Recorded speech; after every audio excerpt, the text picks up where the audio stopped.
Hi, my name is Dave Cleaver, and you are watching a very special edition of At Mortgage Guy Dave, Mortgage Guy Dave University. This video series is dedicated to informing borrowers about the mortgage process and about the home buying process from the very beginning, where borrowers are thinking about how much they can afford, all the way to the end where they're at closing and the keys are in their hand. The first video is the outline of the entire process, and then subsequent videos will take each individual part of the process and break that down. So by the end of this series, anyone watching this will really know what happens during the home buying process. Make sure that you, I don't know where I'm going to put the link, but somewhere on the screen you're going to see a link to subscribe. I'd really appreciate it if you do that. These videos take a long time to make, and it would really help me out. So without further ado, here's video one. Okay, first things first, let's talk about budget and down payment. These are two things that are going to help you immensely when you're thinking about the mortgage process. So a budget, you need to write down your income, your expenses, and then figure out how much you're able to put down and how much you're able to comfortably pay on a monthly payment for your mortgage. You'll want to get with your lender to determine some of the terms of the loan and figure out what your taxes and insurance are going to be. You might have HOA fees, so you want to make sure that you're thinking about that as well. Do not just go with the max that the lender approves you for, unless that's the number that you're comfortable with the budget that you've already done. Keep in mind the tax benefits of having a mortgage. You can write off all your mortgage interest, at least as of now you still can, that is a huge benefit. If you take that into consideration, it can offset a higher mortgage payment that you might not have felt comfortable with before. Next, get pre-qualified. Not all lenders are created equal, so make sure the one that you choose is somebody that you trust. Do not start looking at homes until your lender has pulled your credit and looked at your income and your assets. You want to make sure that you catch things ahead of time. You don't want to go out there and look at homes and then come to find out after you've made an offer on a home that your identity has been stolen, or there are some things on your credit that you didn't even know about. Send your lender all the documents they ask for. Make sure that when they ask for documents, you're being very precise with what they ask for, and then you send them all the pages of all the documents that they ask for. So if they ask for your tax returns, make sure you send them all schedules, all pages of those federal tax returns. Make sure that you qualify for the price range that fits your budget. Again, you want to be comfortable with this. It's not just about what the lender can qualify you for. So now, looking at homes, you can be confident that the homes you're looking at and the loan that you've applied for is solid.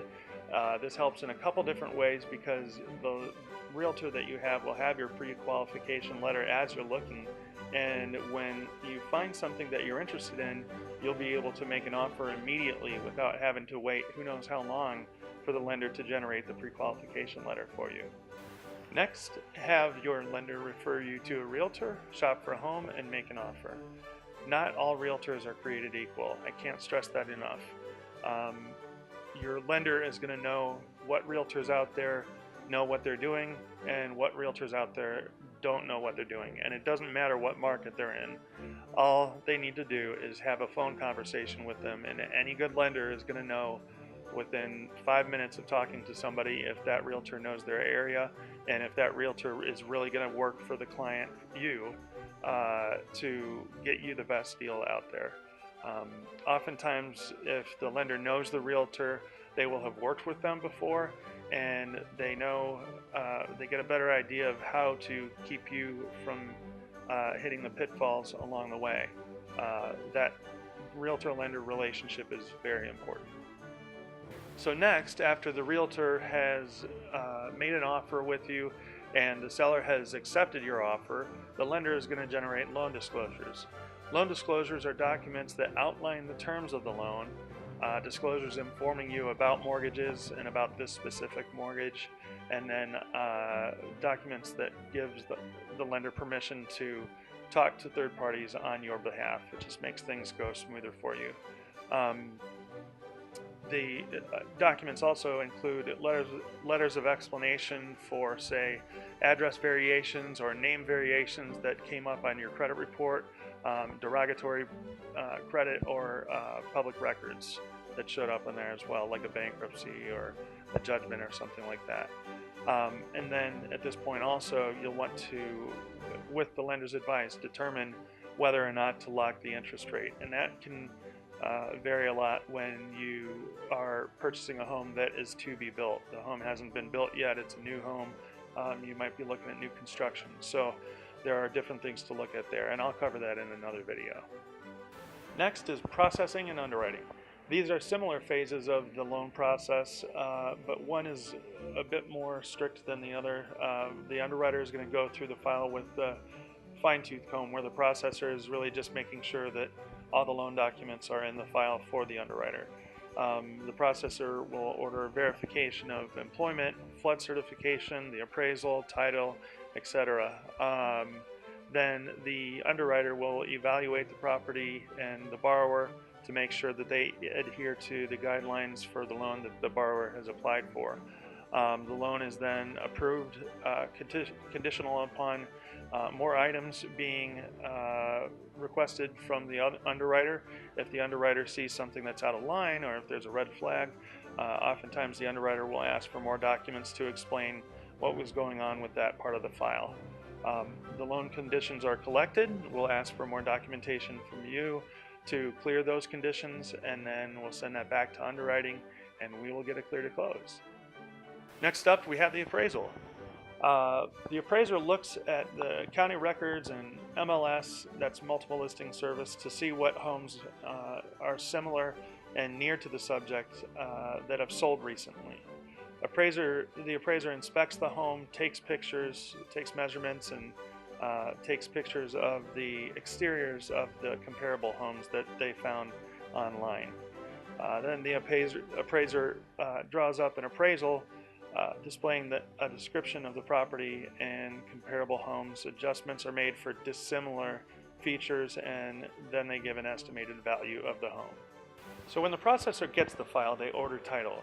They're going to order that through a title service, an attorney, or a paralegal, and those people will research the county records to make sure that there are no liens or encumbrances on the property. The borrower or borrowers decide in what manner title should be held, single man, woman, joint tenants, or tenants in common, etc. There are many ways to hold title, but usually it's going to be either a single man, single woman, or husband and wife. Then title insurance is obtained, and that is another thing that I'll go through in another video. Next and finally, we have closing. Loan documents are drawn by the lender and sent to the title company or the attorney. The attorney or the notary and the borrowers sign the closing documents, and those documents are sent back to the lender. For properties that are primary residence and it's a purchase, those loans will fund immediately, as well as investment properties, whether they're a purchase or a refinance. And then on primary residence properties with a refinance, the loan will fund after the rescission period. And I'll go into that in a little bit more detail in another video as well. The keys are given to the buyer, and the house is yours. Thanks for watching the video. Again, don't forget to like and subscribe to my channel. Also, don't forget that I can help you get a home loan in almost any of the United States. Hope you guys are having a good one, and I'll see you soon.